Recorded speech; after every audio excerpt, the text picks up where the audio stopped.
It's time for Milberger's Gardening South Texas, live from Milberger's Landscaping and Nursery at 1604 in Bulverde Road. During the next 2 hours, our experts will help you with your gardening questions when you call 210-308-8867. That's 210-308-8867. Or come by Milberger's during the show and have your question answered in person. And now it's time for Milberger's Gardening South Texas on 9:30 a.m. The Answer. And it is time for Milberger's Gardening South Texas on 9:30 a.m. The Answer. Milton Glueck along with Dr. Calvin Finch and Mark Peterson sitting here at Milberger's Nursery at 1604 on Bulverde Road. The nursery looks great. We have lots of folks getting lots of stuff.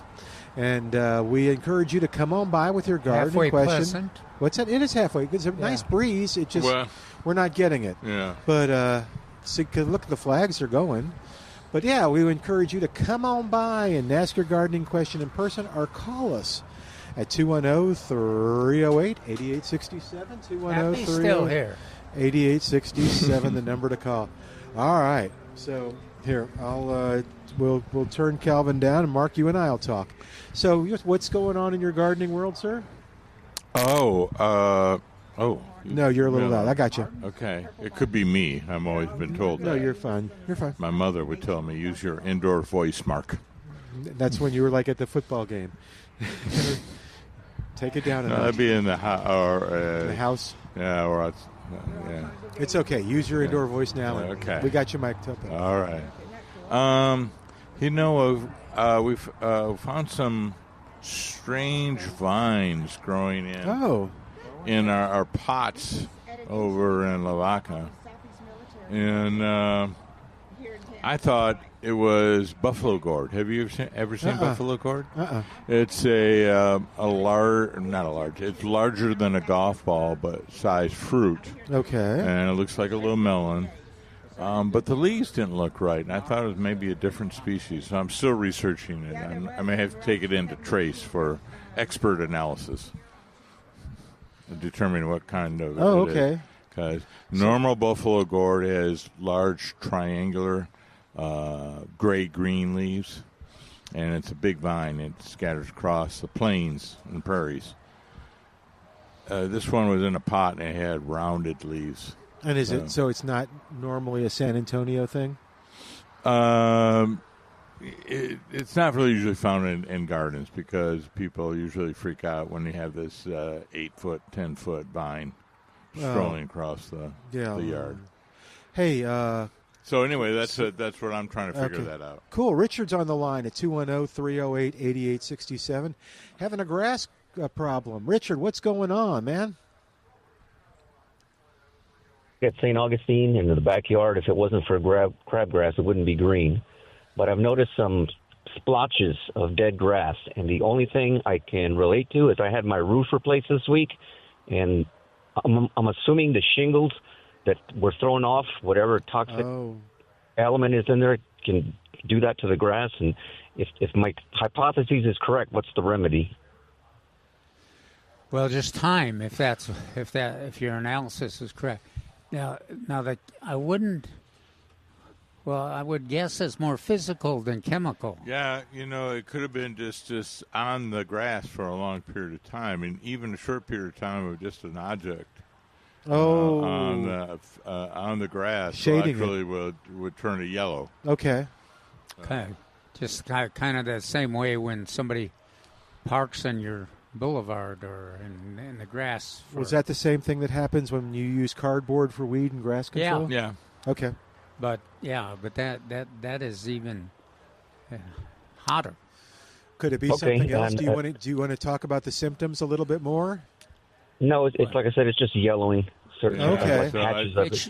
It should come back pretty fast. Though. Yeah. If you can water it. Yeah. So water and maintain your mowing schedule.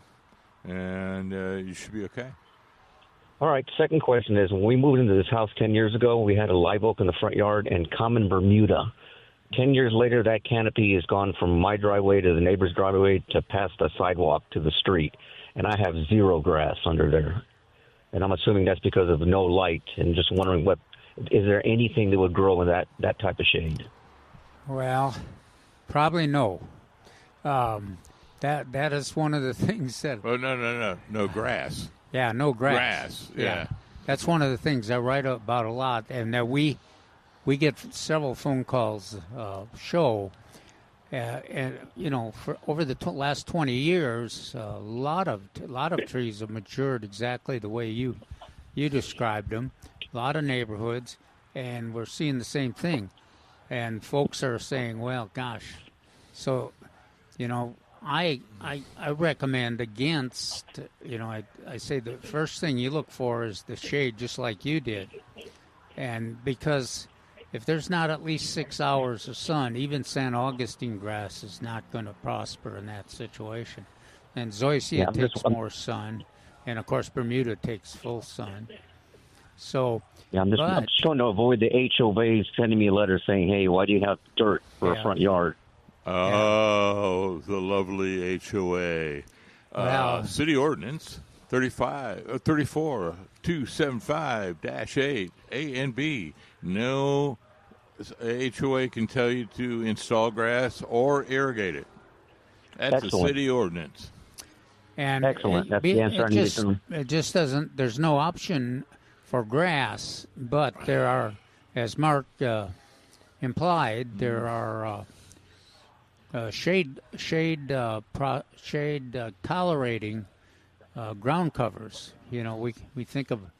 I can think of 4 of them all the time. Right, you wrote about them, or someone did in Asian jasmine. This Week in the Garden. Yeah, I did. Asian jasmine and Dorferuelia and mondo grass and also the larger version of the liriope. Liriope, all 4 of those, and then there's a bunch of others too. Yeah, I like ajuga. Is that hard to grow, Mark? It's hard to grow in areas where you have deer. It is a favorite deer plant, which we can talk about later. Even Asian jasmine.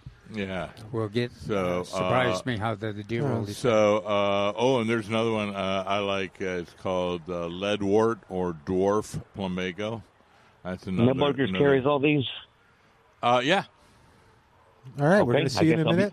Yeah, come on by. Come on by and wave at us. About 45 minutes. Thanks. One of the neat things about those ground covers we're talking about, they use less water and there's less maintenance once they're established.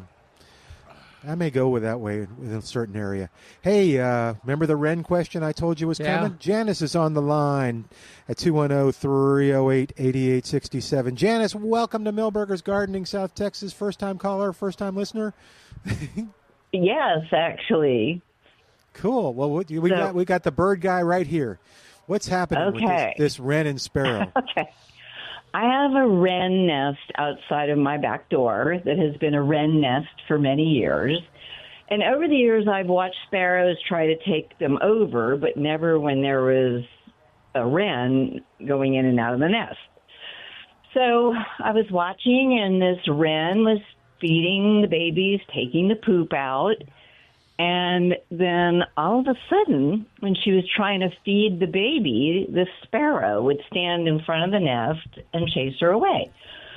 So, of course, I had to intervene in nature, and I would make the sparrow leave, and the mother wren knew what I was doing, and she would come up and feed the babies. So all was well, and then the fledging came. And there were like 6 little baby birds that fledged. They didn't look like wrens, though, was the problem. But I thought, well, maybe I've just forgotten what wren babies look like. But anyway, so they all fledged at being coaxed by the mother wren. So I thought, okay. So then I look in the nest, or I'm with binoculars, and the next day I see 3 babies still in the nest, and they are obviously wrens. So I'm still playing this game of getting the mother sparrow out of the way, who's still protecting this nest, even though there's baby wrens in it. So I believe last night the wrens probably fledged, and I missed that. But what was going on there?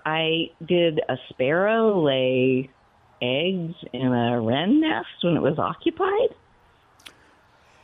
It could have been. Of course, the first suspicion would be a cowbird, but there wouldn't be 6 of them. There would be it was obviously a sparrow. I know a female sparrow when I see one. I think that probably has to be what happened, and it's unusual that. Yeah. What a wonderful mother wren you have there that was able to. Adorable. Yeah.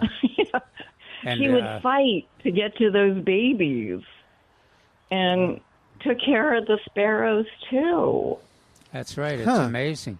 And the wrens can be pretty aggressive in defense. It surprises me a little bit that she didn't disrupt the nest a little bit more than that. But thank goodness she didn't. Yeah, no. And the sparrow was also very, diligent in her getting the wren to go away, but she wasn't bringing food. She was just pulling out poop. So I thought, well, maybe I need to help these babies whose mother obviously isn't smart enough to bring food. But you said she was bringing seed, and that wasn't she was bringing a some sparrow? seed. And is that normally not a sparrow? Which bird eats seed? Well, the babies eat seed. But neither. Oh wow! Sparrows eat seed, but not the young. No, yeah. Oh okay. Yeah, not the baby. They generally everything is after protein, so even the sparrows will drag in some insects. So the sparrow may be bonded with the wren babies. No. Okay. I can't imagine. I think she would have seen the sparrow drag in food, but and get it. So what would happen if she saw the sparrow? So I think the wren must have been doing all the feeding. Oh. So did I do the right thing by intervening in nature? Mm-hmm. Well, I think you absolutely did, because all those young survived. So whatever you did, all birds survived. Yeah. It was magic. I just can't imagine you'll ever be able to duplicate that again. What a complex and demanding situation. Very cool. Magic, I think, was the word for it. And I'm just going to add one little other detail. I'm in a very difficult situation right now with my husband in terms of illness. And so having this little bird drama and mystery going on outside my window was magical. So you're right. Yay. Good. Yeah. Yay. Came at the right time at the right place. We'll have to get you some more bird drama. Well, yeah. I could go into bird drama in my yard forever, but I won't. Needs to be a channel on you by on chance, did you identify the wren? Was it a Carolina wren? I was a Carolina wren, yeah. I used Merlin to make sure she was. And, of course, she yelled at me a lot, but she also quickly recognized that I was getting rid of her nemesis. And so she was quite willing to let me do that. The drama thickens. They're amazing sometimes. They will nest close to, like, the door. They will get bolder and bolder and squawk at you because... Oh, really? Yeah, you're interfering with my process here. Huh. Right, but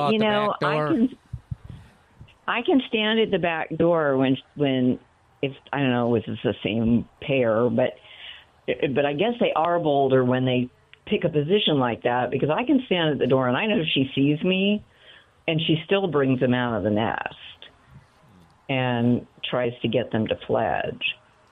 And last year, she had to really work hard to get everybody to fledge. She had like 4, and 3 of them were like, yeah, okay, I'm out of here.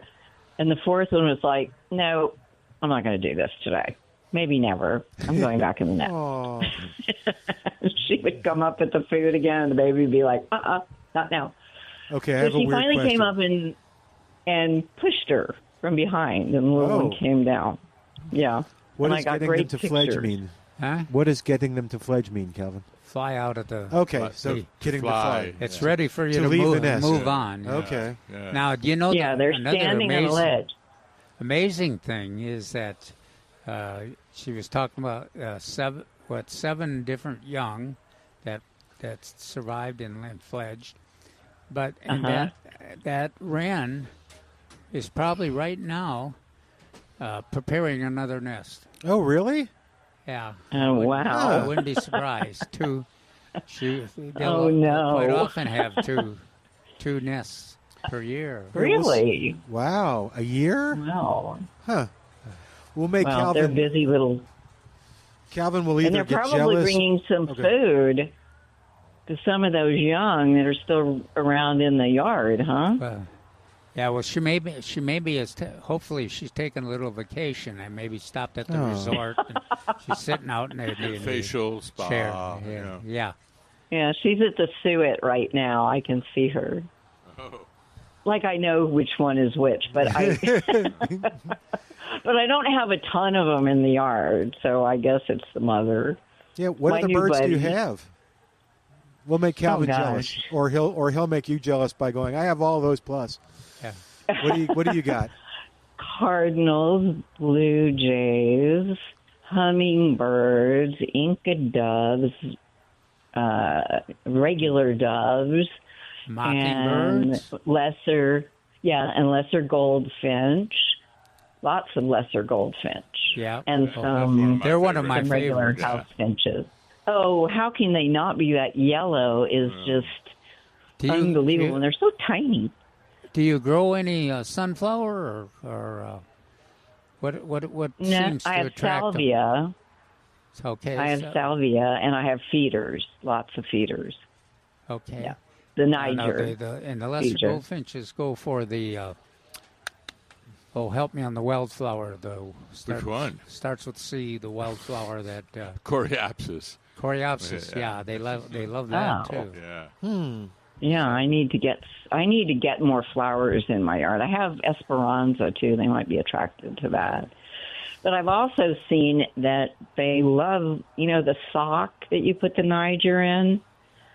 They seem to like that better than the big feeder for the Niger. Oh yeah. Oh, they like the sock better? Oh yeah, they love the Niger. Oh, okay. Yeah, it's in Niger. Yeah. Yeah. Yeah, They do like sunflowers, the smaller sunflower seeds. Yeah. Well, I got tons of sunflower seeds. And then I have this really cool thing that I got, can I say Wild Birds Unlimited, that I got from Wild Birds Unlimited, and it is a seed, it puts out seed with a cage around it. And only the smaller birds can get in. Oh, yeah. And so they're in there for a long time feeling quite confident. And you can see the difference. Chickadees will probably get in there. And chickadees go nuts in it, yeah. They'll just stay in there for a really long time and eat. And the titmice? Titmice all over the place, yes. Yeah, I forgot about my titmice. I have a lot of those. And I understand they like big territories. That's what I've understood about titmice. Is that true? I don't know, but there's a lot of them in our neighborhood, and they certainly they come sweeping in. Oh, really? To the feeders. Yeah. 3 or 4 in a group. Hit the they do come in groups. Move out pretty quick. Yeah, and then I also have a beautiful woodpecker, a red-fronted, yellow-fronted woodpecker family. They're cute. And because I provide water and seed and suet. So it's a wide variety of stuff they like. Other good. Thanks, Well, Janice. if it suits you, keep us informed, will you? If you've any other exciting news about I know. Exciting news from Janice's house. Yay. Okay. The Janice report. Thanks, right. Janice. Thank you, Janice. Thank you. Great job. Bye-bye. Bye-bye. Thank you. All right. 210-308-8867. 210-308-8867. So I got one of those big feeders I found it at a thrift store, so I'm going to have to put it up this weekend. It's the one that looks, it's got all the. I think it's meant to be for the Niger seeds or for the. So, I'll have to tell you what happens too. Does it have a little teeny hole for the Niger? All of them, yeah. It looks like it's a screen that goes. Oh, okay, good. Yeah. So it'll be fun. Okay, great call, Jan S. Nice job. All right, we're going to take a quick break. Come back in a moment. You give us a call, too. Tell us what's going on. 210-308-8867. Milton Glueck along with Mark Peterson, Dr. Calvin Finch, sitting here at Millburgers talking and gardening on 9:30 a.m. The Answer. And welcome back to Millburgers Gardening, South Texas. Time to tell you about Prusky's Market over there in Atkins, Texas on Highway 87. If you want the best cuts of beef, natural beef too, if you want the best cuts of chicken, delicious sausage, delicious chicken, delicious duck, poultry, all kinds of great stuff, and then Prusky's Market is for you. And if you like outstanding service, I told the story yesterday about the butcher who came in from the back, who was helping me and did some slices, learned what I wanted and stuff, and then said, okay, I'm going to slice this up for you in 1/8 slices. How many do you want? And it was like, wow, because normally I'm used to going to the thing and you just pick up the one that looks the closest to what you want. I didn't mention his name. If you go to Prusky's, I want you to go ask for Isaac. I think it's Big Isaac. Ask for Isaac. He was great. And show him a little love. Hey, I heard them talking good things about you on KLUP. Yeah, Isaac did great, and he Poor was Isaac. Now he'll have to. I want him to get the lots back door out. Isaac's now running. Yeah. But yeah, if you go to Prusky, say, hey, I want Isaac to help me. So I don't know if Edmund wants me to do that or not, but you do that just so Isaac knows that it was appreciated. You'll find everything you need, good service. If you want things delivered, what I didn't realize is there are people that want things delivered in San Antonio. They have a lot of people that order and have it delivered in San Antonio, so you can too. So let's say you want one of them big old steaks, or you want a whole order of the potato sausage. They'll deliver it to you right to your door. So give them a call. Check them out online. Is it available again? Well, they can make it for you. Okay. I don't know if it's available or not. That was because we had it was gone. It was sold out for a while. Yeah, and there was they make it on certain days. So call ahead. Or tell them you're coming over, and then you can just split it. You could get a whole order and just split it. But that PruskysMeatMarket.com, PruskysMeatMarket.com, and that's where you'll find the phone number. They're on 87 between 410 and 1604. And give a shout-out to Isaac. I want to hear Isaac complain about how many people came by and said, man, they were bragging about you. Okay, 210-308-8867, 210-308-8867, the number to call. All right, so where do we go now? You want to talk about... We can talk about the deer. We started to talk about the article. Yep. Yeah, started to talk about the article. And I wanted Mark to, with his expertise in tree growth and everything, I wanted him to... emphasize a little bit the importance of protecting those newly planted trees from the deer. Yeah, and particularly in certain areas of town, you'll have a lot of male deer. And, of course, their main problem, other than eating foliage, the main problem with particularly male deer is the rubbing on the trunk. And more than one tree has been girdled by the bucks rubbing their antlers on the trunks of the trees. And some trees feel better than others, but that's okay. Some trees feel better than others? On the antlers. Oh, okay. Some trees, like a crepe myrtle or a Texas persimmon. Oh, because it's nice smooth bark? and smooth, yes. Even but anyway, Texas, the red oak. The red oak, in particular, again, a thin bark tree, smooth bark tree. They love those particular trees. So, a couple ways. Calvin mentioned chicken wire. That's always good. But I think you and I both favor hog panels, either in a triangular or 4-panel formation. And I think that's fabulous. And so you can cut them to size, and 4 to 6 foot panels, do really well. And what did you recommend for the height? I recommend 6 foot. I think you get away. It should be higher. No. Well, the 6 foot for the fencing to prevent them from getting in. I like to go a little higher, but as far as the distance from the height, that's what it is. The height on these hog panels, they don't have to be very high because the bucks aren't very tall and they're just rubbing. They're usually rubbing. They're lowering their heads and rubbing. So 4 feet is a good height for that. You know, one of the neat things about using those hog panels too, I find it more attractive and I find the maintenance much easier. But using those rubber. Yeah. What do they call it? Well, either the zip ties or some other thing where you can get in and either. Zip ties are really good for holding them in place. But like you said, you want to get in next to the tree, maybe do a little weeding or watering or something like that. So you want to be able to get in there. You definitely don't want to get in there with the string mower. No. That's as bad as the deer. Yeah. Yes. Deer rubbing. Yeah, it's because it girdles it. What does it do? It's a term. It girdles it, and it takes. We were having this discussion right before we went on the air. It's the vascular system is damaged, and once you do that, that's permanent. Oh wow!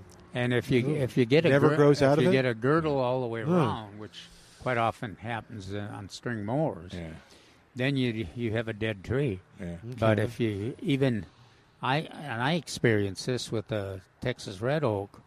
And I had 2 of them almost exactly, and the one got girdled, and it grew. The rate was about half as fast as the one that did not get girdled. Oh, from the string mower and deer, I guess. Yeah. Hey, let's go. I was going to say real quick. Bert, sorry. Depending on the species, you may get sprouts from roots once that girdling has occurred. So it just depends. Okay. So I'm not going to say the entire tree is dead. Okay. All right. Cool. Thanks. All right. Chalmette Bert calling us. What's going on, Bert? You got a question? You're determined on that jacaranda? Yeah, the jacaranda. I was just wondering if it was an invasive species. No. Because, no, not in our area and not in any area that I am familiar with. Maybe in its native home. What about South Africa and those kind of places? Yeah, that's what it was. It was South Africa, yes. That's why I'm hesitating. There's a lot of things that from North America that have become invasive pests. But the jacaranda here in North America, no, I don't think there's any invasiveness to it. Okay, the second question I have for you, for all 3 of you, it's like, okay, I know y'all talk about tomatoes a lot, and I love tomatoes. I definitely love having a green tomato sandwich. Okay. You can tell I'm from New Orleans, correct? No, that's where we're waiting. We knew that. We knew where you're going on that. Well, what's the difference? I didn't do my research this week. You know what's considered a determinate tomato or an indeterminate tomato? Well, the determinate is one of, in the simplest terms, it's a variety that grows to a certain height, usually not as it's high. It's like a bush? Yeah, and then stops or slows and concentrates on setting fruit. Where an indeterminate will have a tendency to keep growing as long as the weather conditions are right. And here in our climate or in the San Antonio growing environment, quite often that means they just keep getting bigger and bigger and not have much fruit. That's why generally the ones we recommend are determinate or semi-determinate at least. Oh, No, I'm tracking with you. Yes, I'm tracking with you on it because that's what I wanted to ask you. I did do my research, but I wanted to ask you all three of you. Have you ever read or heard about a man that wrote the Sandhill Cranes, Aldo Leopold? No. He is one of my heroes. Oh, really? Yeah. Yeah. Same here. I just bought a book. I just bought his book. Yeah. Yeah, the Sandhill Cranes. Yeah. Sand County Almanac is considered one of the first naturalist park-oriented. What's his name? Aldo Leopold. Yes. Okay. Oh, there it is. American writer and philosopher. Yeah. Well, that's what I was saying. It was just like when we were talking about the arboretum, when y'all had excuse me, I got the hiccups. Okay. But when y'all had them on the one that was talking about they're planning the arboretum on the south side of town. Yeah. It just made me think about that because when I lived in Burlington, Iowa, that's where I first come across him. So you recommend reading them, huh? I think he said one really good that I really caught because it was just like my grandfather taught me. It's like, don't kill anything if you're not going to eat it. Well, he inspired a lot of people. Yeah. And major force in getting the national park system. Oh, is that right? Yeah. Okay. So yeah, that's a great story. He had Gifford Pinchot, the other one of my heroes. He was a forester, and he wanted to use conservation, but use the natural resource. Whereas Aldo Leopold wanted to kind of save a lot of things. So Teddy Roosevelt did the great politician thing. Mm-hmm. And what did he do? He created the National Park Services. So he did both. He created the U.S. Forest Service and the National Park Service. Well, I just wanted to say... He probably would not have voted for the president. Well, I probably would agree with you on that one. And so it's like, I'd made my notes. It's like, okay, invasive species, determinate or indeterminate, and Aldo Leopold. There you go. Thank you, man. You covered everything. Yeah. I'm going to go look under for Aldo. Oh, he's got some great statements. No, Bert is correct. There's some great philosophical, environmental statements. Okay, from 1887 well, no, I think it's very great that I think, like, I know all y'all are horticulturalists. I'm just a radio. I just play one at the house. Thank you so very much. But it's like, I believe you should be a naturalist first because it leads into everything else. Okay. I don't know. I mean, like, I don't know if I'm wrong. Somebody call up and correct me. Okay. And Minnesota, Bert. Hey. Michigan. Yeah, Michigan. Is there a rivalry between Minnesota Bert and Michigan Bert? No, there's no such thing as Minnesota Bert. It's only Michigan. I know, Bert. but I didn't know if there was a Michigan-Minnesota rivalry. Well, no. Yeah. Minnesota has offered to absorb. Okay. Come 30 or 40 days. Yeah. Look, that's what I was just asking because I forgot yesterday. I neglected to ask if the jacaranda plant tree. Well, tell us what happened. Was invasive. Yeah. You're going to go look for I don't want you. Yeah, I'm encourage you to go find one. Just you're going to have to protect it from the cold weather. Okay. Right. I mean, like, well, I'll keep it as a bush then. Yeah. Cool. All right, man. We're going to run. All right, y'all take care. Thank you so much for I love your show. Yeah, we enjoy talking to you, man. Yeah. All right, bye now. Bye-bye. All right, calling out Michigan Bert, though. Got to call us now. 210-308, I think he'd agree. 210-308-8867 is our number. 210-308-8867. More of Milberger's Gardening South Texas coming up right after this on 9:30 a.m. The Answer. And welcome back to Milberger's Gardening South Texas on 9:30 a.m. The Answer. Lots of calls today. That's great. That makes the show so much more fun for everybody. So I encourage you to call.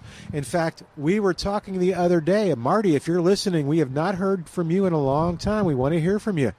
Are you got some Rio Grande Gold peppers going still? Or what are you growing there, Marty? Call us at 210-308-8867. We're calling you out, 210-308-8867. Did you see some peppers out there? Yes, I have. I bet you did. I'm scaring you. I like you that are today. scaring me a little bit. You start off loud and then go down. All right. So we have a large variety of peppers. Yeah. We have jalapenos, serranos. We have the Tam jalapeno. That's the Texas A&M version. And one called Mucho Nache. Okay. Yeah. Then we have banana peppers. We have some Anaheims. We have some California Wonders. These are some of the more sweet ones. Sweet bell type. So a large variety of peppers. There's some other unknown or ones I couldn't get to during the break while I was looking for them. But we got a lot of variety of peppers, as well as a variety of tomatoes. Boy, oh boy, I talk about the tomatoes. Shall and I then just talk about those? And then we have a theoretical announcement to put on about next Wednesday. We have 6 packs. Yep. We have Amelia, Tycoon, Celebrity, Better Boy. Now, this is normally an indeterminate, but try one in the fall. Might be good. Juliet. And then in the 4-inch containers, we have Amelia, Tycoon, Celebrity, Thunderbird, Ruby Crush. Yeah, Calvin likes that one. Sweet 100, and one that I'm going to try is Chocolate Sprinkles. Oh, good. Okay. And we don't have any more Tycoons or... Yeah, we have in the 4-inch. We still have Tycoons, Amelia, Celebrities, Red Snappers. Oh, you're getting Thunderbird. Yep. We got Thunderbird, but here we go. If somebody would race over here, yes, within the speed limits, yes, I will show them where the last red snapper is. Oh my gosh! Hurry on over! I'll show you. There's one 4-inch pot red snapper. And I will show you where it is, and you can get it. But there's lots of Thunderbirds, huh? But there's lots of Thunderbirds, lots of Tycoons, lots of Celebrities. Hey. And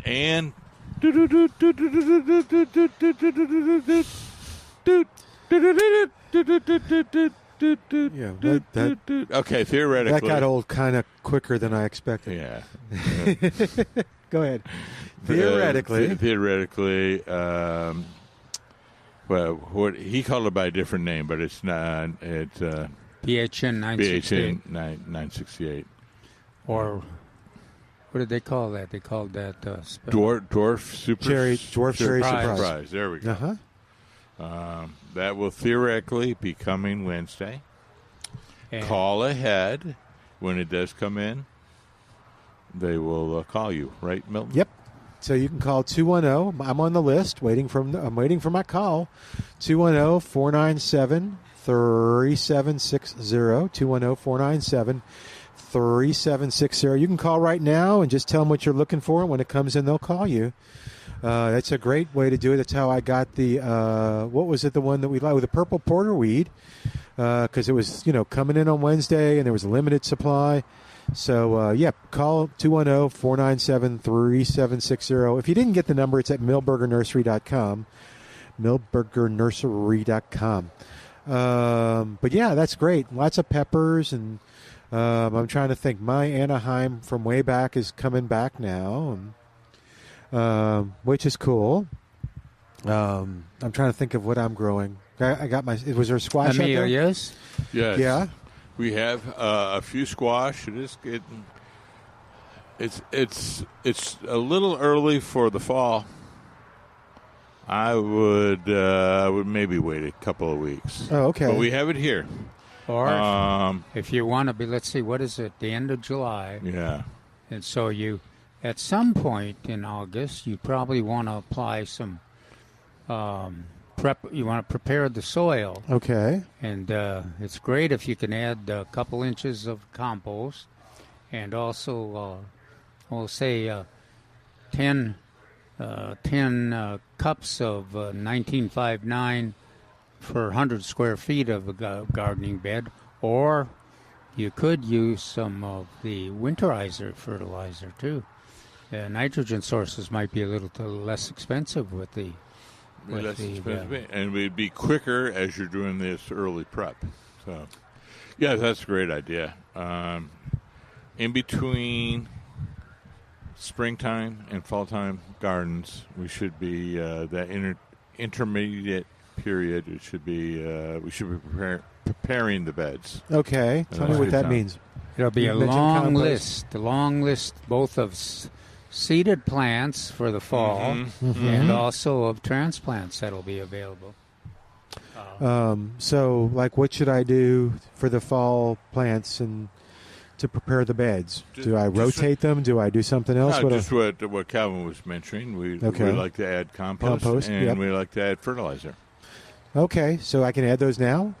Yeah. Okay. Ooh. Yeah, you want to. The best way is to have the soil prepared when you're ready to transplant the fall vegetables. Now, what kind of fertilizer? 1959? Well, I like 1959. Other gardeners do just as well with winterizer fertilizer, which is basically 18612, but it's all fast release nitrogen. Aha.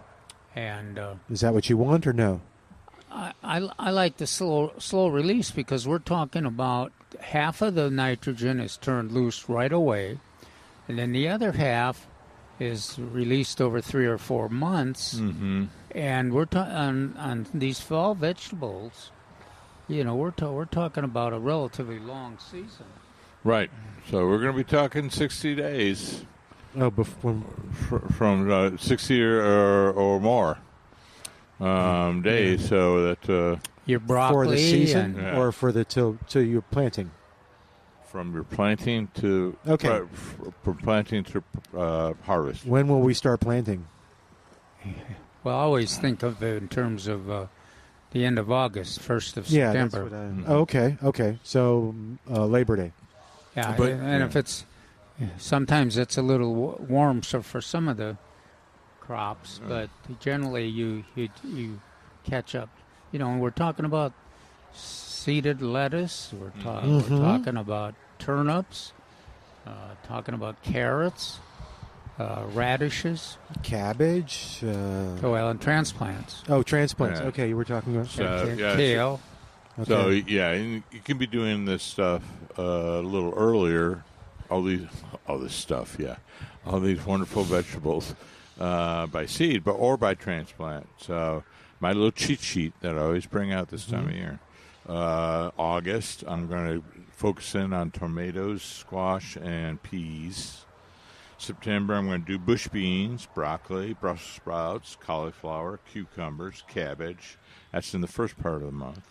And then in the second part, I'm going to do my leafies, my chard, my collards, kale, rutabagas, and turnips, and then I'm going to start doing the roots. You're going to have quite a garden. Yeah. And then even later, the spinach. And then the spinach and lettuce. And in November, we start thinking about onions. Onions, okay. Yes, sir. But, of course, there's one thing we can plant right now. You brought it up. Yeah. Forgot all about it. What? Malabar spinach. Oh, yeah. We got the Malabar spinach. Boy, my Malabar spinach, we've been chewing on it a little bit at a time, but it is happy as can be. It's in a hanging basket, and it's growing up over everything. Doesn't mind this heat at all. Doesn't seem to. No. I water it every morning, and the hanging basket, it just go. Well, to clarify that again, is we have it here at Milberger's. Yeah.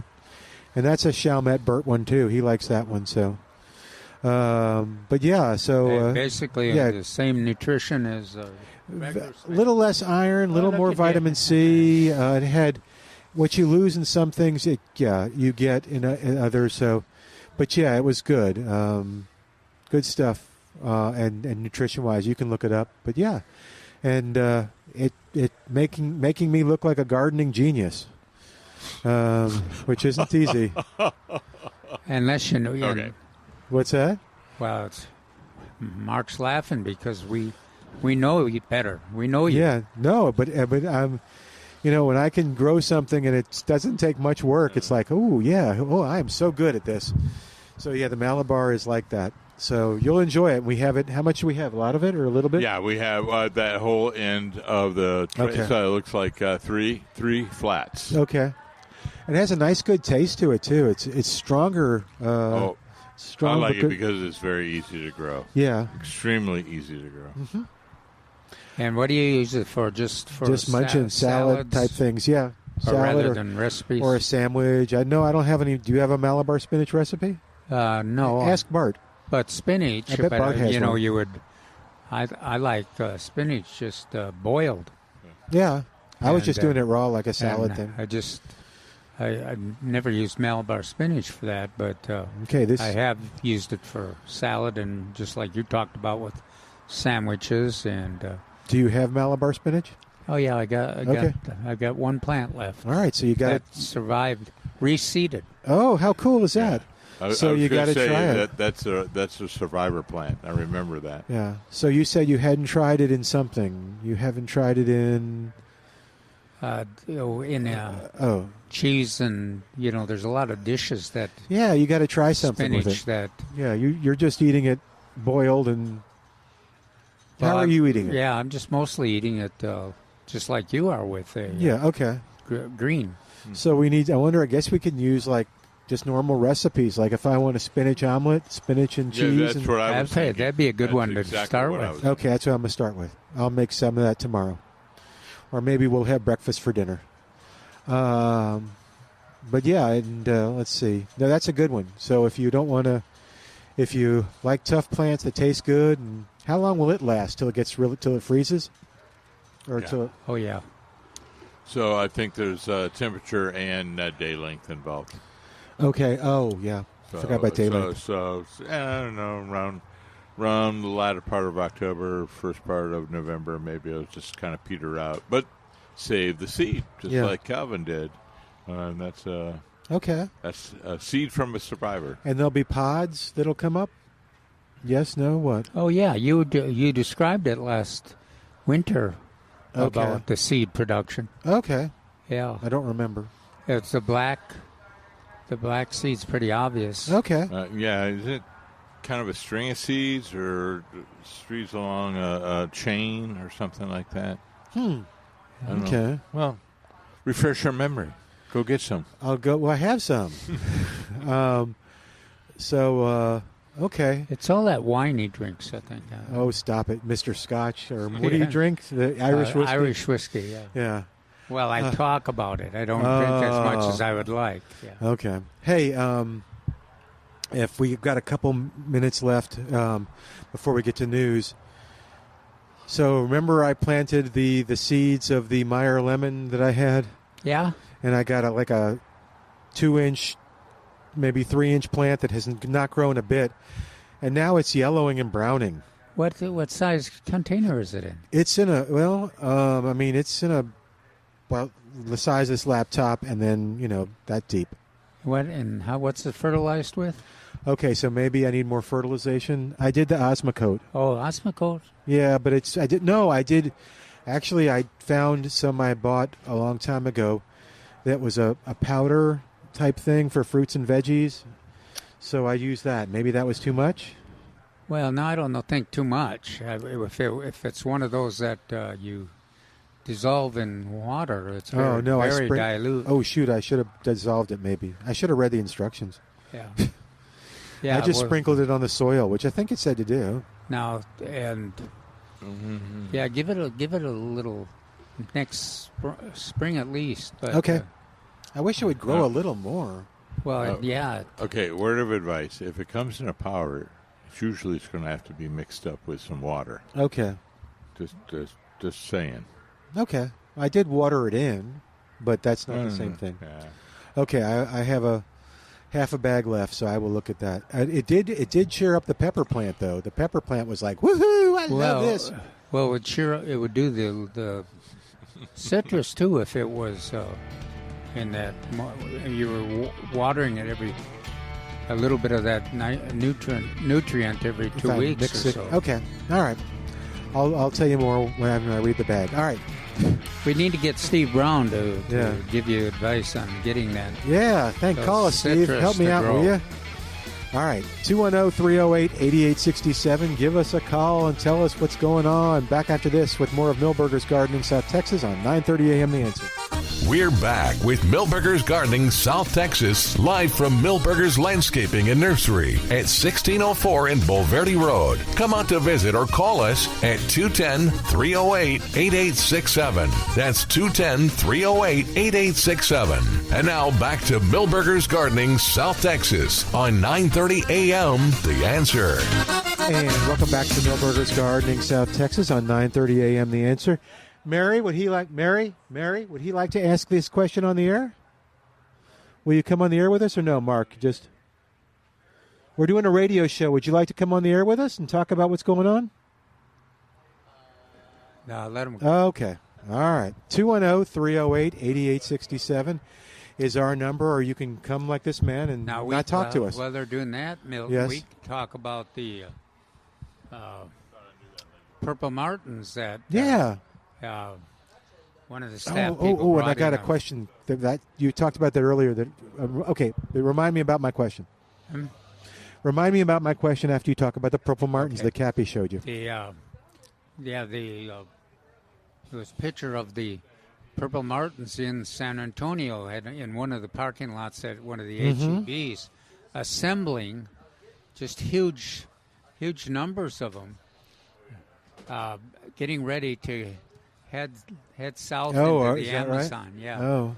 And so made me kind of jealous because I haven't had martins in my houses for 3 years now. But it's obvious that a lot of them are still here in San Antonio. Yeah. But that's good. But part of that is that we talked about the shade and our trees getting bigger.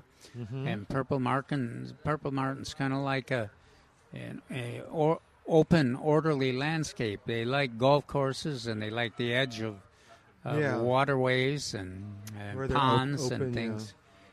So it's one of a lot of good literature on how to attract the purple martins. But they generally this time of the year, all the young have been raised, and they're moving out. They're heading south to the Amazon for the winter. That must be nice. And then they'll be back in about March 1st. Hey, James is on the line at 210-308-8867 with his honeysuckle question, and I sent you the picture he sent me. All right, James, welcome back. We missed you yesterday. What happened? Yeah, I am so sorry about that. I tried to get in early, but I knew I had 1 foot out the door. I had a commitment, and when y'all went to break, I had to run. You're okay. Sorry about that. I'm just giving you a hard time. What's going on, man? Pass on that one. Okay, my honeysuckle. I sent you a photo on a post oak I have next to my driveway, and I've been meaning to ask Mark this for a long time, and I keep forgetting when I call. So it dawned on me when I was listening earlier, first hour. So on that particular post oak, if Mark's had a chance to look at it. Not yet. He's answering another question off the air.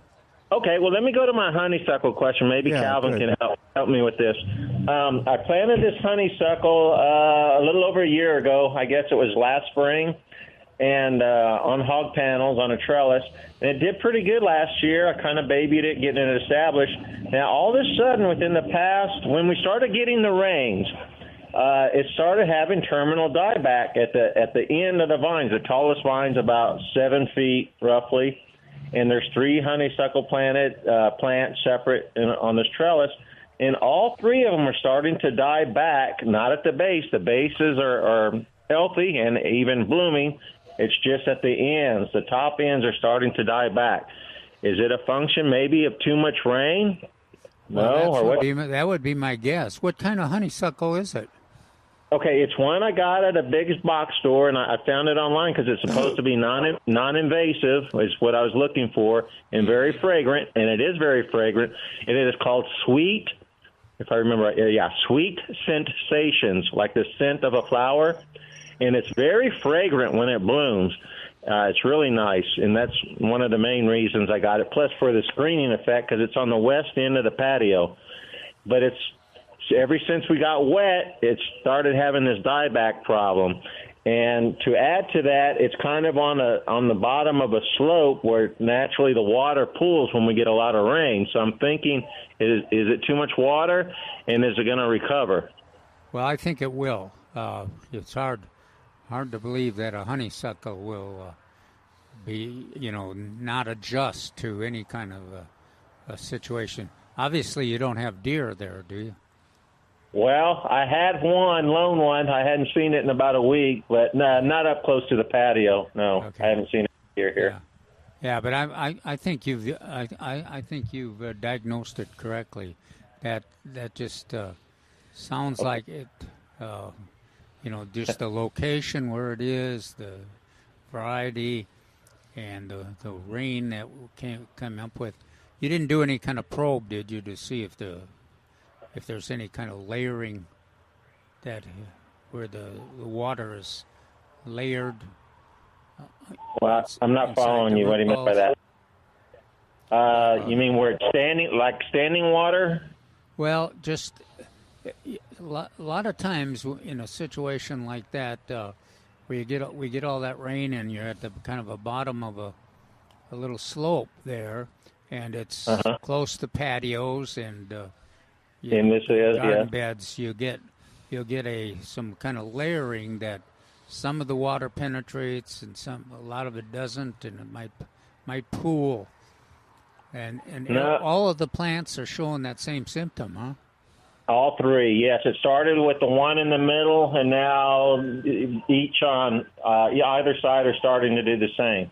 Yeah. One thing you can do that's relatively easy that often will address that issue.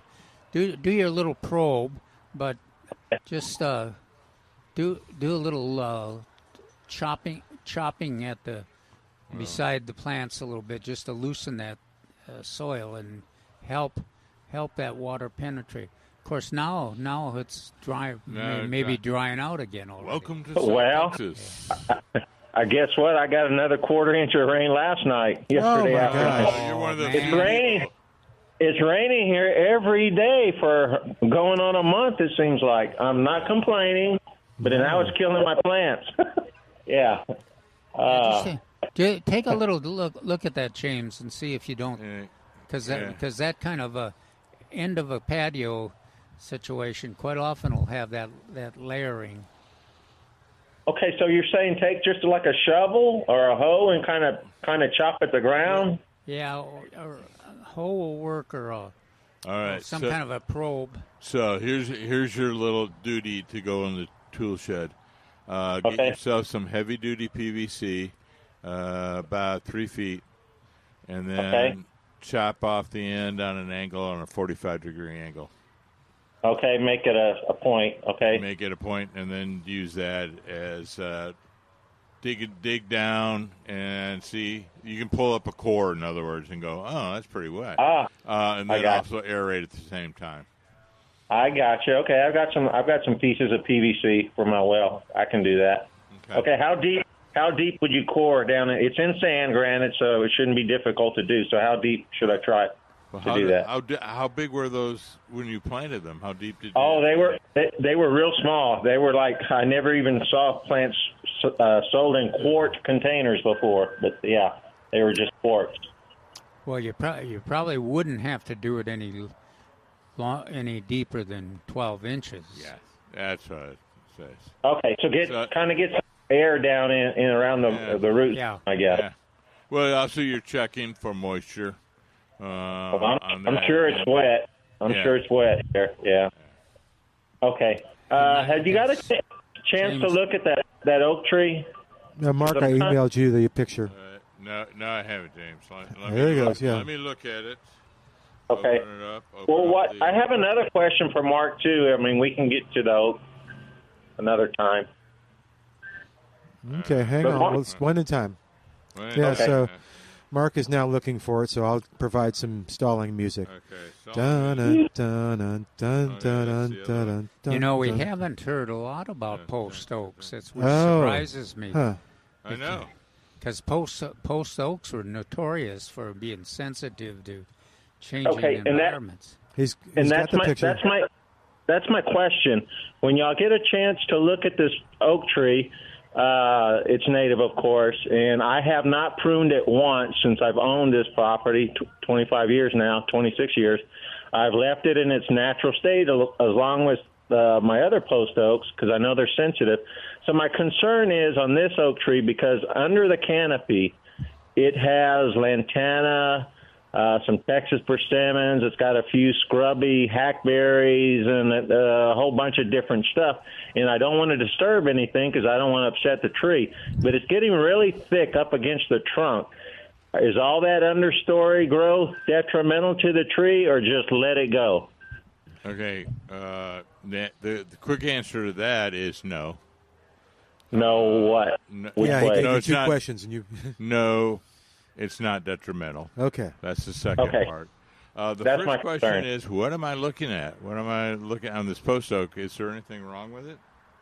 No. I just wanted you to see the size of it, and if you could see I took that photo when the sun was low in the west, and it's not the best. It's not the best light there to look at the tree.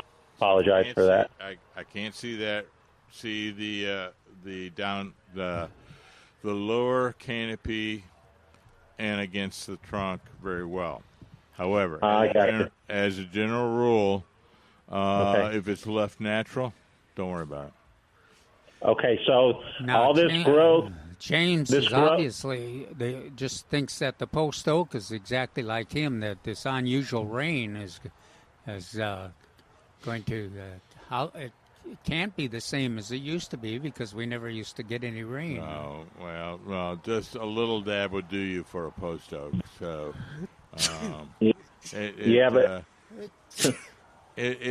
sometimes it doesn't like early spring rain for some unknown reason because all the leaves will turn a nice yellow green. But rain in May and June is pretty good for it. Okay, so say that again, because this is what I did before we started getting the rains, and with the ongoing drought, I did take a garden hose, ran out there, and I watered it deeply along with some other post oaks after I'd lost a couple, so I was getting nervous. So I watered them real well, and then we got the rains on top, and so I'm thinking, too much water. Yeah. So are they going to be okay? Yeah, they'll be okay. I asked in the past how deep was your clay pan, and you said it was pretty deep. So if it was 4 feet, you had sand and then 4 feet with a clay pan, then I'd worry. But I think you've indicated in the past that beyond 15 feet, I think is what you said. Beyond 15 feet, I'm not following you. What's that? If you dug into your sand, you would eventually reach a clay pan. Yeah, about 3 feet. My experience, roughly. What 3 feet? About 3 to 4 feet, maybe 3 feet. Okay. All right. Yeah, that's kind of a danger zone then. So if we got a lot of water, it would build up on that and back up on that clay pan. And could suffocate could suffocate the roots with the excess water.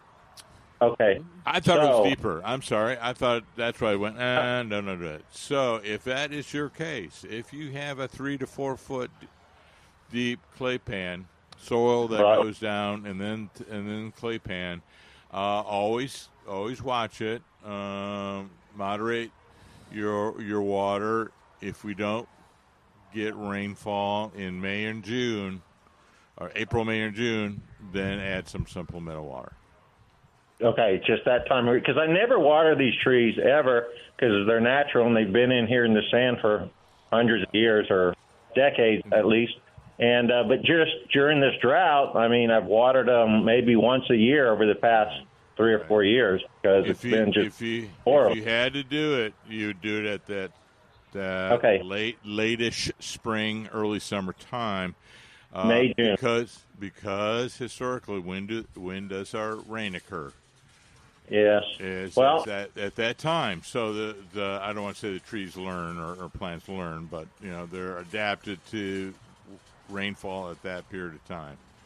Well, that is kind of the time I watered these trees, and then my luck, then we start getting the rains. Yeah. But it is what it is. So I just cut back or cease on the watering. I guess through till next year should be fine. That's a great question because I want to tell everybody out there, if you have what we call a shallow clay pan, that is 30 to 42 inches below the surface of the soil, if we have heavy rain, you may experience some plant mortality because there's no oxygen in the soil. It's all water. And that may be why I've read stories in other locations, post oaks have been dying after periods of heavy rain. Would that be related to what you're saying? It could be. It could be. Okay. I'm not going to say it might be somebody just looked at them cross-eyed. That's the other thing. That's why I say it could be. You're absolutely right. Calvin's absolutely right. You look at a post oak wrong, and then they'll up and die.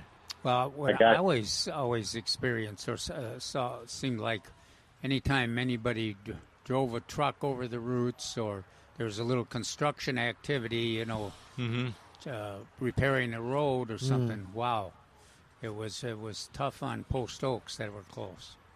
Yeah, that's why I purposely do not mess with it. I don't trim it. I really don't mow under it. I just kind of mow around it. What was your next question on the post oak too? I want to make sure we have time to get to it. No, I have another one that's really been kind of not bothering me, but intriguing me. Mark made a comment last week or week before, and I didn't think about it too much when he said it, but I've been thinking about it since, unless I misunderstood. He had made a comment, I thought, something about maybe not plants, maybe in general, or don't really require supplemental fertilization, if I heard correctly. So, and I always wondered about that even before he said it. Well, all these plants, they grow in nature, and nobody's fertilizing them except Mother Nature with, natural fertilizer. So all this supplemental fertilizer, and I don't want to get fertilizer sellers and manufacturers upset. I know they're out to make money, but is fertilizer necessary, or does it just enhance the growing, or is it just produce higher yields on vegetables, or what? Am I thinking too much into this? Well, in the case of trees and native plants, a tree needs 17 to 18 essential nutrients. And right. So that is in the leaves, the litter, lightning, other ways to produce these nutrients in the soil. And the tree, for thousands of years, they've been doing real well without any human supplemental. Right. But on the other hand, if we can increase production through the use of fertilization, that is a good thing. Well, and then if you see trees in native situations where the soil is not ideal, they're pretty competitive. They're they don't have access to any special nutrients, so they have to fight with whatever, right. And that's a lot of trees die. Yeah. So in the case where trees are planted in areas which have been the soil has been degraded, or it has been degraded while they were already existing. In that case, then we're going to have to add organic matter and nutrients in order to help the tree along, to provide those naturally occurring so nutrients. if I'm thinking about my lawn, if I don't do anything, is it eventually the yard and the soil in front of the house going to kind of become nutrient-free? No. No? Okay. Right. The lawn will die, and other plants will take over. Oh, okay. And succession will take over, and then we'll hear the Circle of Life in the background from Disney going on. Okay. So. Okay. More natural situation. It's just something Mark had said the other day, and it kind of caught my attention afterwards, and I started thinking about that. Okay, so I'll keep fertilizing, especially, edibles and whatnot. I mean, you want them to produce and healthy. Yep. Okay. Well, thank you, sir. I'm glad you called back. All right, I appreciate it. Bye-bye. Uh-huh. We're going to take a quick break and come back. 210-308-8867, 210-308-8867. More of Milberger's Gardening South Texas coming up with Dr. Calvin Finch, Mark Peterson. I'm Milton Glueck. This is 9:30 a.m. The Answer.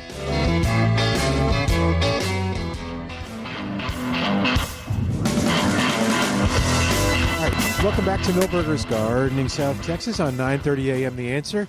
You mentioned the Purple Martins and stuff. So, yeah, we'll have to find out from Cappy where we can go see them. That'd be kind of fun. How long will they be there? Well, there are some. I think we're talking 3 or 4 days. Oh, just 3 or 4 days? Okay, so there's a lot of movement and action there. You want me to go ask her during the next break where they are? Is she here or is she gone to lunch? She may go to lunch. Okay, so the other thing is, speaking of different birds and stuff, so we went in the backyard and we're watering and taking care of it, and all of a sudden we hear, so what is that? Could be a raven or could be a crow. Okay, that's what I was wondering, yeah. The raven is really ravens deep. Ravens are noisier. Oh, okay.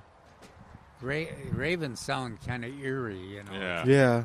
It's like, okay. Oh, man. Obviously, it was flying away from us, too, so we don't know. I don't know what to identify.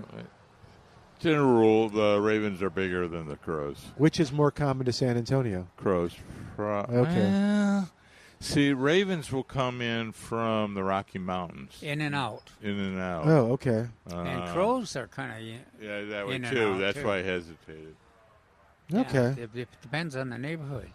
Well, the other thing is now we've talked about those Mexican eagles. Oh. A lot of neighborhoods, they're more common now than the ravens or the crows are. And why are they more common than they once were? Well, they've just spread from the south into the north of it. The habitat was suitable to them. There's lots of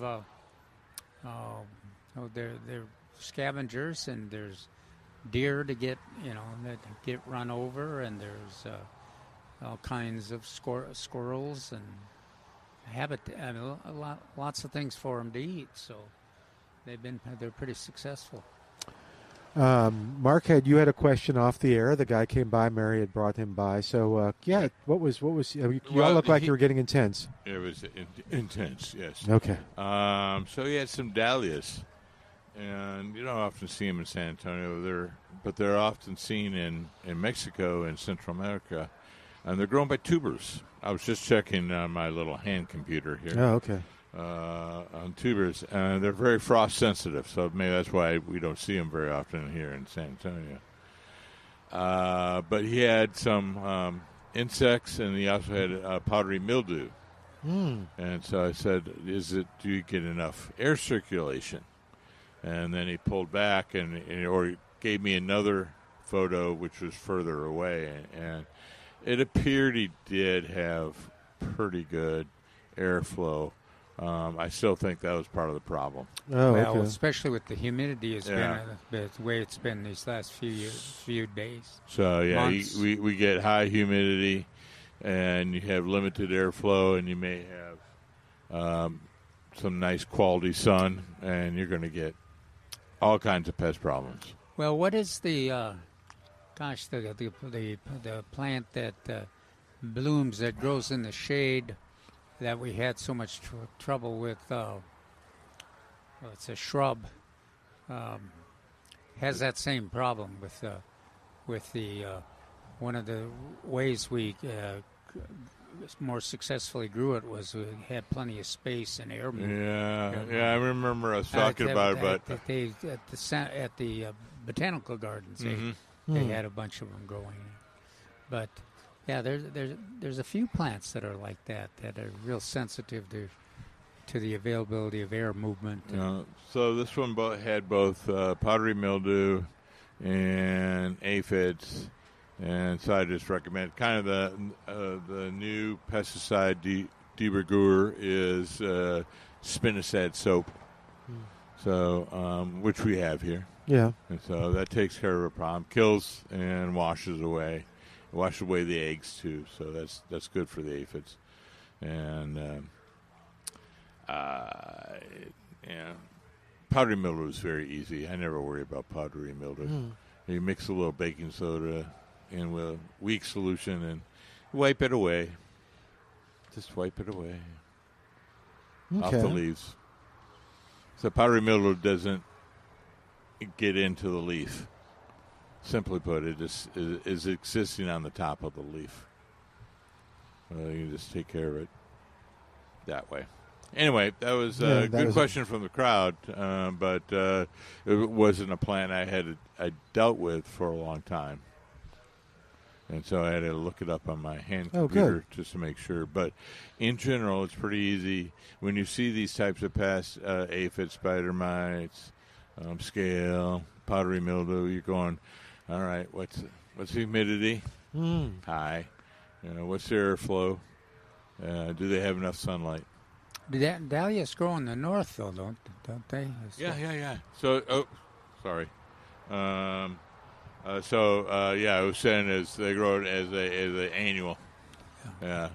But they actually grow from tubers. Put them in the ground.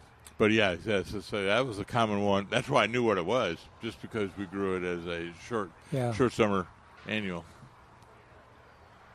All right, 210-308-8867, 210-308-8867. You mentioned fall vegetables and transplants. Any that you recommend kind of growing for seed, from seed, and then should you start doing seed now? Well, if you're going to start... Just for the fun of it, just because the transplants are more successful, I know. Yeah, but generally the seeds are, radish, carrots, turnip, lettuce. Most of the seeds you wait to grow a little later.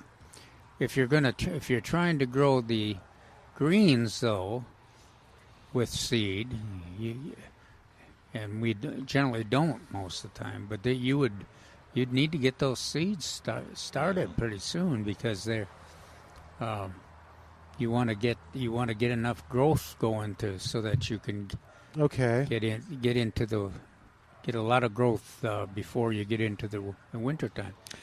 And where do you do the seeds? Are you doing them outside, inside, where you protect them? You used to talk about the herb seeds on the windowsill and stuff like that. Yeah, well, I'm not much for the fall vegetable seeds.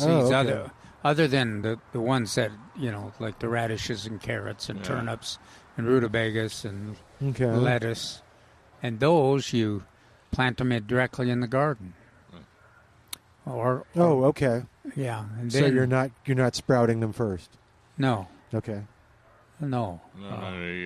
So like in September we're gonna or middle of August we're gonna start, or latter part of August we'll start like bush beans and by cucumber seed? And by seed or by by seed. Okay. By seed. One of the debates about and then the latter part we'll do start with the leafy stuff. We used to grow spinach by seed, but it was not very successful. So it's much easier to grow it with transplants. But you can, if you're gonna plant spinach, you plant it in September. Yeah, September 18th. September 18th. What is Columbus Day or Indigenous Day? I will look for it. Hold on. Anyway, the third week there of September. But October spinach 13th? works so much better if you use a transplant. It's so much easier. It's a federal holiday now. Oh, okay. But for that fall garden, you're going to have to just think 30 to 40 days out and that's when you start planting, and then you're going to harvest another 30 days. Okay. So 60 days is your general, so okay. So you want to be harvesting in late October, early November, so backtrack out. Now there's one of the vegetables that you can either grow by a seed or transplants. If you, that's onions. Mm-hmm. But you generally don't, October 18th or October 15th is when you would plant the seeds. The seed. Okay. But then it's so much easier with the transplants, and they're slips relatively are so much easier inexpensive and easy to plant if you plant the transplants. But then you generally wait a little longer than that till November and even December. But I like to plant them in November. So it's too, if, we were talking about milkweed and stuff, you wouldn't want to plant seeds now? Well, milkweed is unpredictable. Okay. Now, you generally, some of the milkweeds grow best, like the green milkweed grows best, in my experience, grows best in the spring. The swamp milkweed grows best in the fall. Showy does pretty well in both. And the Zizote does well both. Okay. So, but with everything's relative. With this milkweed, you're talking about a 20%, 30% rate of germination. Yeah, there we go. That's the word. Yeah, and then you got a half that in terms of the transplanting success. Okay. So what would your advice be? Because we were talking about getting seeds. Maybe I should wait, or should I do them now? No, well, we generally, the only seeds that really work really well without using the refrigerator processing. Oh, okay. Oh. Is tropical and the Zizote and butterfly weed sometimes. Because butterfly weed's producing seed right now. But most of the others, you put it in there, you rinse it with a distilled water, the seed, and then you put it in the refrigerator for 45 days. And then you plant it either in the garden or in the container. I'm trying to figure out how long 45 days would be. A month and a half, I guess. Yeah. So, let's see. That actually, this would not be a bad time to do it. Start that process. Right. And of course, the seed, we got Milberger's, and most nurseries have some of the milkweed seed. But I don't have to do the refrigerator thing with that.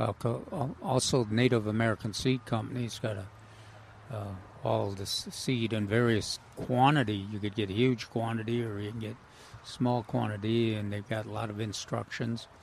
And then our friends at Douglas King Seed Company are generally the source of the Zizote seed, which is one of the easiest to germinate and one of the easiest to transplant as well. All right, 210-308-8867, the number to call. Give us a call and tell us what's going on in your gardening world. We want to know. Al says he's, I don't know if he's predicting anything or just giving us observations that to the southeast of us here at Milberger's, it's looking kind of dark. Good. Yeah. And he said he thought he heard thunder. That's cool. All right, 210-308-8867. 210-308-8867. Call now, because we always get calls like with 10 minutes left, and it's hard to get everybody in. So give us a call, 210-308-8867, or come on by and visit us at 1604 on Bulverde Road on Milberger's on 9:30 a.m. The Answer. And welcome back to Milberger's Gardening, South Texas on 9:30 a.m. The Answer. I sent you guys a picture from Blake. He wants to know what that plant is. Check it out in just a second, because we're going to talk to Ed, and then Blake will answer your question. I'm going to give him enough time to get it. All right, Ed, what's going on? Well, I thought I'd talk to you guys a little bit about protecting your young trees from deer. I've had a little bit of experience with that because I have a big overpopulation of deer over here. I buy this welded wire fencing that has a 2x4 openings in it, and all I've found that's necessary is if you just take a piece of that, either 3 or 4 feet high, cut it so that it makes a cage about, say, 8 inches or a foot in diameter, and put that around your tree. I haven't had any problem at all once I did that, because first of all, it's kind of loose, and it's not what the deer like to rub on, so they just completely leave it alone. You don't have any trouble with them knocking it over. Well, I put it around. I mean, I just make a little cage about 8 inches in diameter, wire it, in a cylinder shape. I put it around the tree first, and they can move it around. It'll rotate around the tree, but they're not interested in doing that. They're interested in rubbing on the bark of the tree, on a stem. Well, I'll tell you what. I'll trade you some of my deer for your deer. I'd rather have your deer, I think, than mine. Seem to be pretty aggressive in terms of exploring or getting access to the stems and the trunks. And, they can get access to it. They just can't do what they want to do with it, which is rub the velvet off their horns. What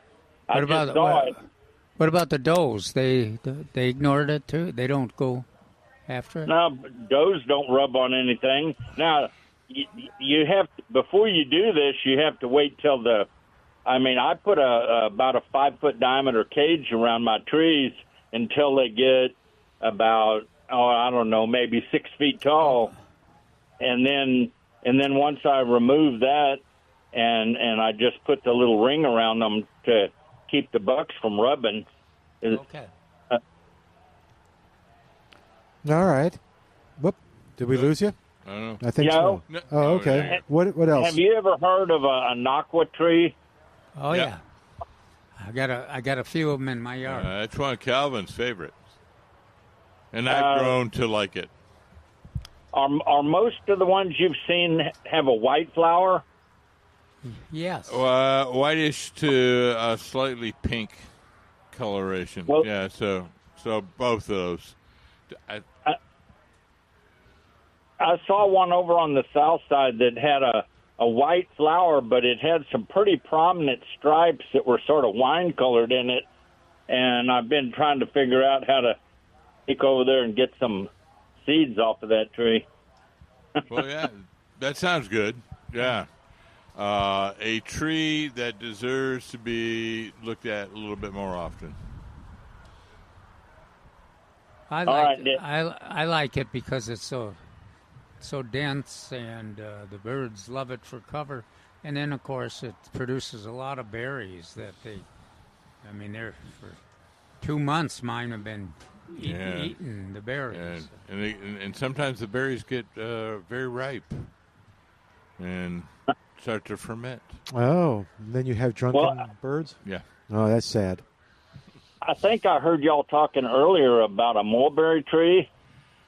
Yeah. I've got one that obviously somebody planted many years ago. It's down where I found it. They had a garden that was about maybe, 75 yards from the house, maybe a little further. And they planted this tree along with some crepe myrtles and a couple of peach trees. The crepe myrtles are the only ones that left. But this mulberry, about, 2 years ago, it really had a big dieback. But we had some rain and it came back out.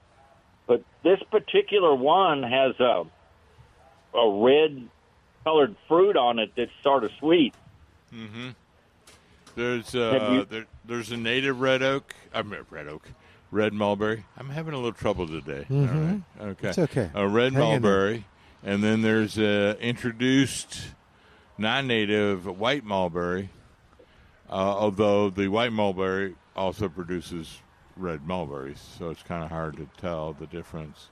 And then there's a neat one in the hill country called a little leaf mulberry, and that has a little leaf and a little berry, and it's not more than 10 feet tall. Yeah, all of them the berries taste good, and of course the birds love them. And birds, not just the birds, the mammals and everything. Except but they are real, like mine have been sensitive to freezes, and they're relatively short-lived. Yeah, relatively. But they grow fast. Yeah. So you don't want to plant them near where you have your car or sidewalk or other outdoor activities. You put them off in the corner. Or your neighbor. Or you plant them right next to the fence so your neighbor receives most of the problems. I mean benefits. Yeah. Benefits. Yeah, and he'll come back and plant bamboo on the inside of the fence. And then he'll put his house up for sale. Cool. All right, Ed, did we help you out? Hey, let me ask, or I'm going to tell you something I'm sure it's going to be really unpopular, but... Oh, well, good. We want that, Ed. Well, I grew up in a lot of people that grew up in the hill country and old-timers, and y'all were talking or the lady was talking about a sparrow messing with her wrens. Yeah. Well, I do everything I can to encourage the wrens because they eat all the stuff that makes me mad. I mean, when they've got babies, I mean, they probably kill or probably catch 100 or 200 bugs every day, to feed the babies. But as far as sparrows go, most farmers think a sparrow is an aerial rat. And sparrows are just as popular as morning glories with the farmers. And so my advice to that lady is she just needs to get her a BB gun. Oh, jeez. I don't think that's the spirit she was looking for, Ed. Ed, you want to give us your phone number so people can call you if they disagree with that? Don't do it, Ed. All right, sure. Thanks, Ed. All right, nope. Bye, Ed. All right, 210-308-8867, 210-308-8867. All right, you're looking at Blake's. So here's what the email he sent us. Yeah. He said, this is from Blake. I'm listening to the radio. What is this? It's grown 6 feet this year. Wow. It's a tree. Yeah. What is it? Do you know? It is a Chinaberry. Oh, okay. Okay. Is that all it's grown this year? Yeah, it's a slow grower, isn't it?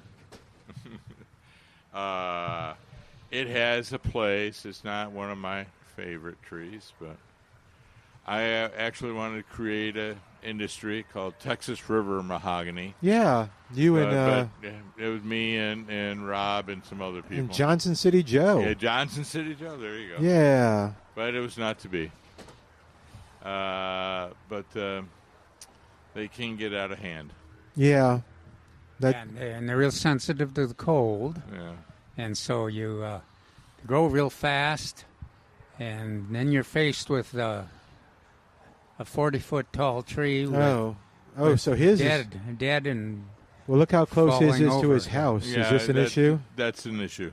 Okay. No shade tree or no tree that gets above 40 feet should be closer than 15 feet to the house. And it's that's a continuing problem in San Antonio. Yeah. When you talk about the list of trees that are the unwanted seeded trees, hackberry, mulberry quite often is on the list, and Chinaberry is always on the list. So. Oh, okay. All right. All of a sudden I remembered what I was supposed to do. Yes. For Bud's tree. Oh, yeah, from thank yesterday you. was probably an Acacia romeriana or Romer's acacia. They changed the name from acacia now, but I can never remember it. Acacia is what I was trying to add. Yeah, it's the native.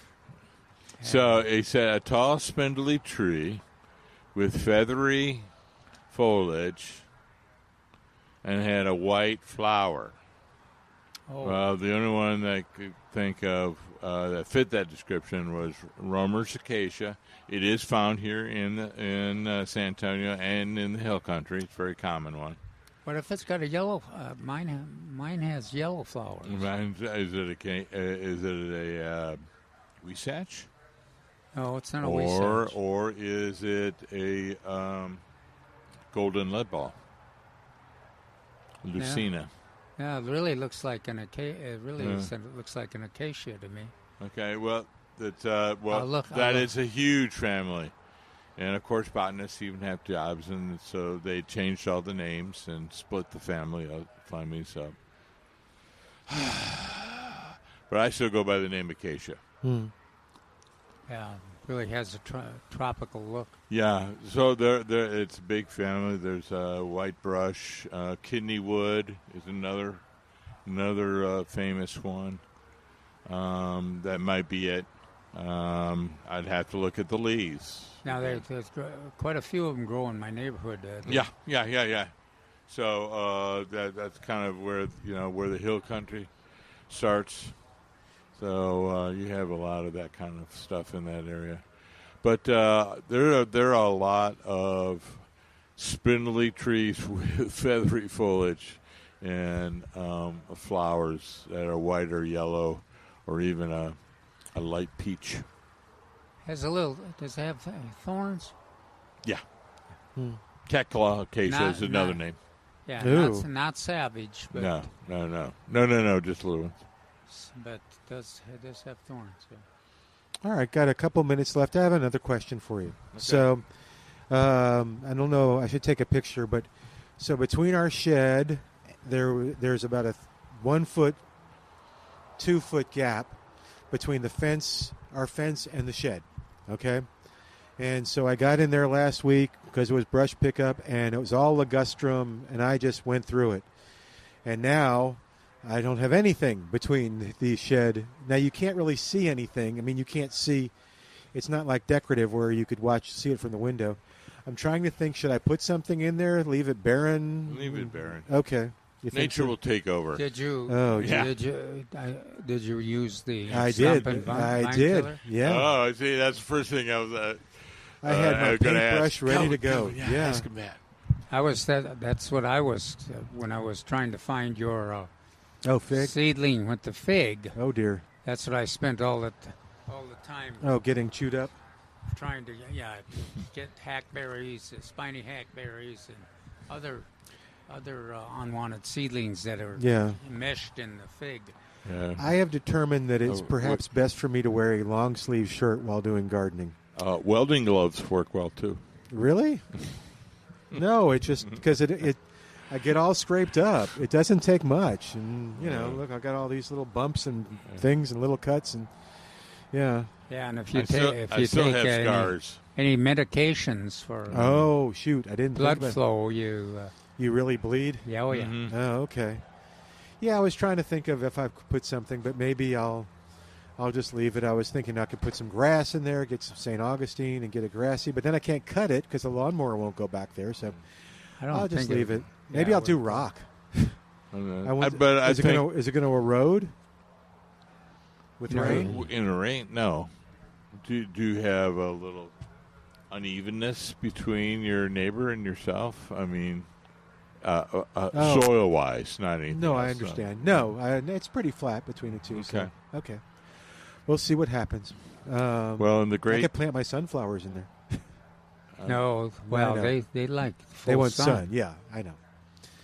All right. In the name of the great Jeff Goldblum, nature will find a way. Oh, okay. Beautiful, man. All right. So any activities coming up? Oh, you said your thing's going to drop this Friday. This coming Friday, we'll have 2 new videos on the gardeningvolunteers.org.